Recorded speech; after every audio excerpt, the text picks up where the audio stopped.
Domicon here, bringing you my perspective as to what entertainment is bringing us.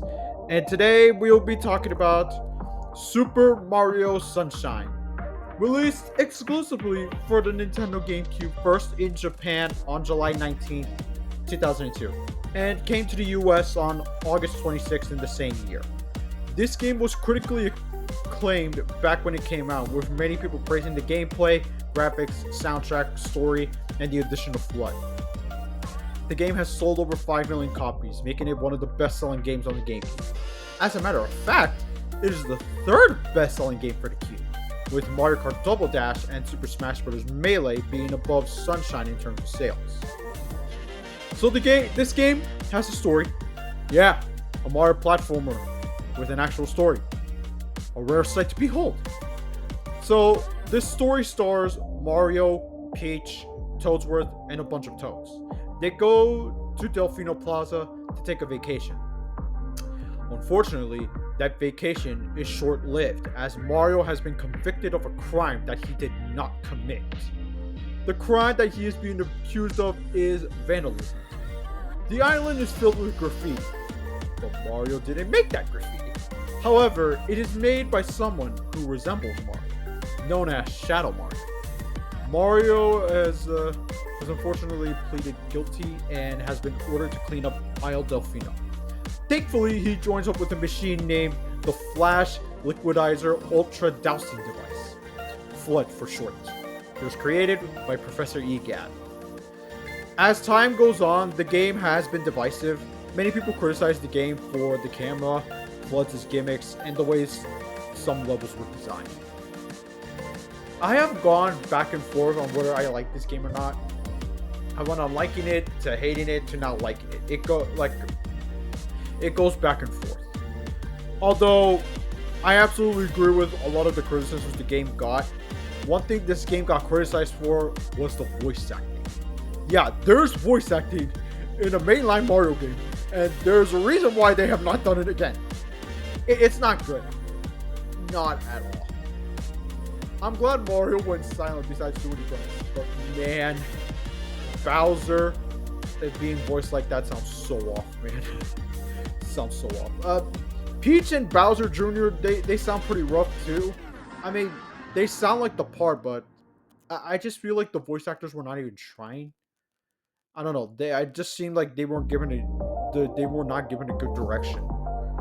Another thing I'm not a fan of is the progression system.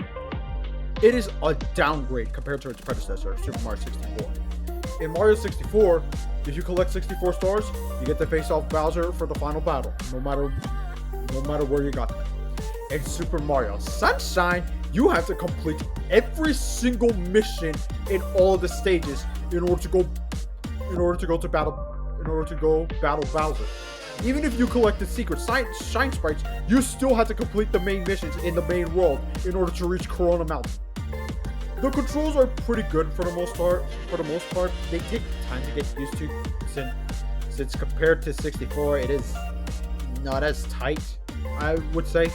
It's kind of slippery, but I got used to it since I have played Sunshine during my youth. The music is pretty good, although compared to other 3D Mario games, it does not compare, unfortunately. The game does have some classic tunes such as Delfino Plaza, Bianco Hills, Rico Harbor, and Gelato Beach. It goes for more Tropical 5, since not only the game is set in an island, Mario originally came here for a vacation. I liked Flood. I thought he was a cool gimmick. He made the game stand out compared to its peers. The one thing that really stressed me were those levels where you could not use Flood. Oh my god, that is where the game honestly lost me.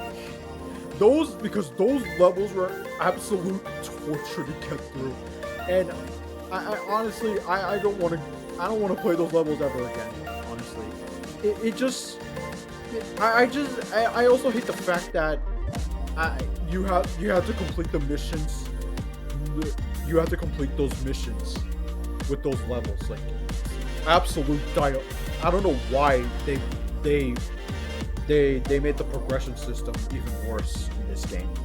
Oh yeah, one last thing I would like to add is Corona Mountain as a stage.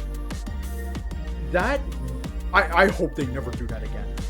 Oh my god, that was torture to get through. Torture. I lost so many lives because of how the way you control the boat in this game. Yeah, that is one way to control a boat, all right. So, if you want to excel, if you want to move the boat, you have to use flood and spray water in the opposite direction in order to get the boat to move forward or to turn. And my god, the way the physics in this game. Okay, yeah, I don't think I've talked about the physics in this game. The physics in this game is kind of fucked. It is absolutely fucked. And the physics shows its true colors in Corona Mountain. It is absolute dog shit. It's I'm never gonna fucking forgive this game for these absolute dog shit physics in Corona Mountain. They didn't show its true colors in the majority of the game, like, but in Corona Mountain, fucking shit, bro. Never again, bro. Never again, dude. And the worst part is the final boss, while challenging, wasn't wasn't wasn't all that special to me. It was literally the final boss is Bowser sitting in a giant ass bathtub. That's all there is. And I think Bowser Jr. was Bowser Jr. was assisting him too, but he didn't really do much for me. It was just me. So yeah, it's a pretty the way the game ended is pretty lame to me, honestly. But honestly, the game is still pretty good for what it is. Compared to like 64, Galaxy, and Odyssey, it's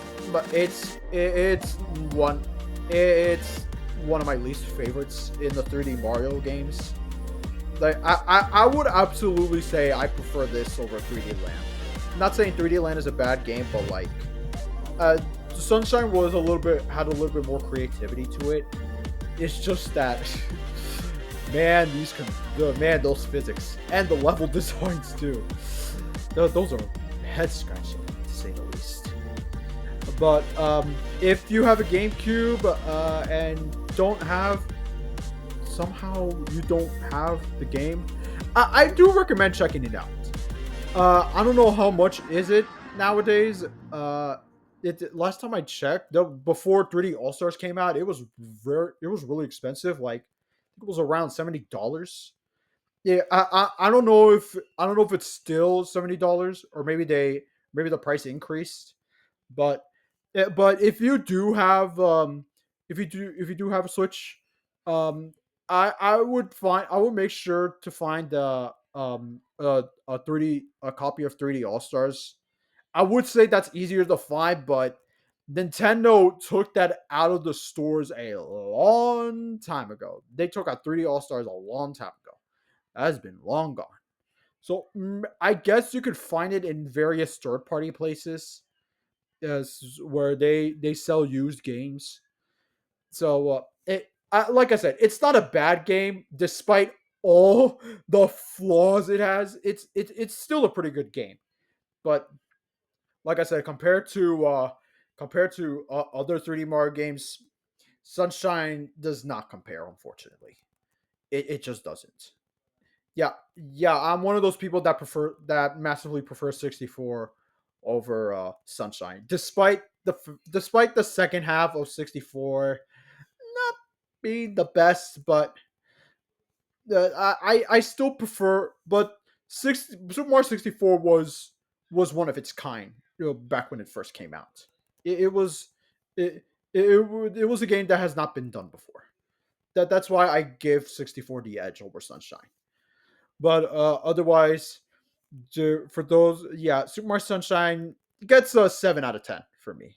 It's still a good game, but yeah, there's a lot of flaws that I just cannot ignore. For those of you that have played Super Mario Sunshine, did you like it? Did you hate it? Let me know in the comments down below. Make sure to subscribe to my channel if you haven't. And if you want to, you can follow my Instagram, Backlog, and Letterboxd, also down in the description down below. This is Namicon.